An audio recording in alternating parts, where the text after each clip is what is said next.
মহিলাদের অবস্থা কি রাজ্যে বর্তমান জোট শাসনে? আমি তো বলেই এলাম, এই সমস্ত ঘটনা ঘটছে।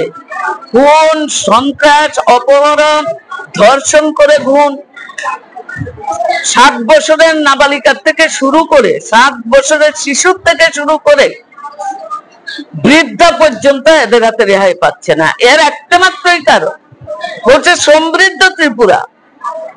মানিক সাহ বলছেন, পূর্বের মুখ্যমন্ত্রী, আপ মুখ্যমন্ত্রী বিপ্লব দেবও বলেছেন, তিনিও বলেছেন যে এ রাজ্যে সুশাসন, এ রাজ্যে মানিক ছেড়ে হীরার রাজত্ব তৈরি হয়েছে। কিন্তু আমরা হীরার রাজত্বে দেখলাম নারীদের ইজ্জত ধুলায় লুণ্ঠিত হচ্ছে, নারীদের কোনো ইজ্জত নেই, কোনো নিরাপত্তা নেই। আমরা যখন মাননীয় মুখ্যমন্ত্রীর কাছে, ডক্টর মানিক সাহের কাছে ডেপুটেশনে গেলাম, উনি আমাদের খুব সুন্দর সুন্দর কথা বলেছেন এবং আমাদেরকে বলেছেন নারী সমিতিটা শক্তিশালী করুন, নারীরা নিরাপত্তাহীনতা ভুগছে। বাইরে গেলে উনি বলছেন এই রাজ্য হীরার রাজ্য, এই রাজ্য সমৃদ্ধ ত্রিপুরা, এই ত্রিপুরা সুন্দর ত্রিপুরা, স্মার্ট ত্রিপুরা। কাজেই এখন মহিলারা বুঝতে পারছেন যে বিদ্যুতের বিলও আমাদের দিতে হয়।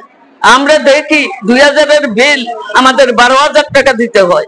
এখন মহিলারা বুঝতে পেরেছেন। রেগার কাজে 98 দিন পর্যন্ত বামফ্রন্ট আমলে এখানে কাজ হয়েছে এই রাজ্যের মধ্যে। আমরা বারবার প্রতিটি জেলা পুরস্কৃত হয়েছি, বারবার। কিন্তু আজকে দেখা যায় 30 দিনও কাজ হয় না। এই কাজের টাকা কোথায় যান? এখন মহিলারা তাদের উপলব্ধির মধ্যে এসছে যে না, আমাদেরকে দেনা নয়, আমাদেরকে প্রলোভন দেখিয়েছেন সমস্ত কিছু দেবে।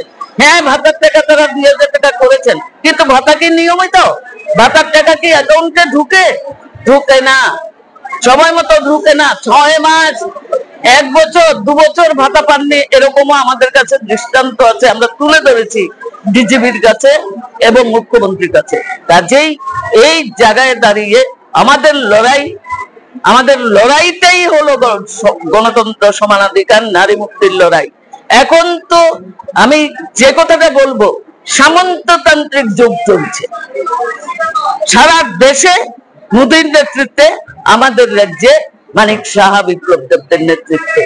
এই যে সামন্ততান্ত্রিক যুগে মেয়েদেরকে ঘরে ঢুকানো হয়েছে, জাত পাত ধর্মে বর্ণে মানুষকে বিভক্ত করা হয়েছে, আজকে দেখা যায় সেই কৌশল তারা গ্রহণ করেছে যে মানুষকে বিভাজিত করো, হিন্দু মুসলিমের নামে দাঙ্গা লাগাও, জাতি উপজাতির নামে সেখানে সুশ্রী দাও। একদিকে মথার নেতা প্রদ্যুৎ কিশোর, আরেক দিকে হলো এখানে সমতলে বিজেপির সুপ্রিম নেতারা, বিজেপির সুপ্রিমো সহ।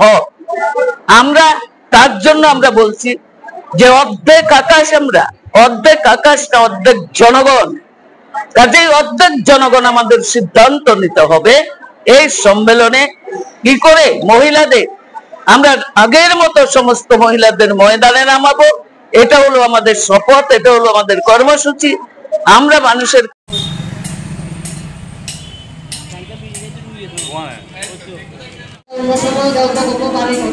অসুবিধা সুবিধা সবকিছু এখন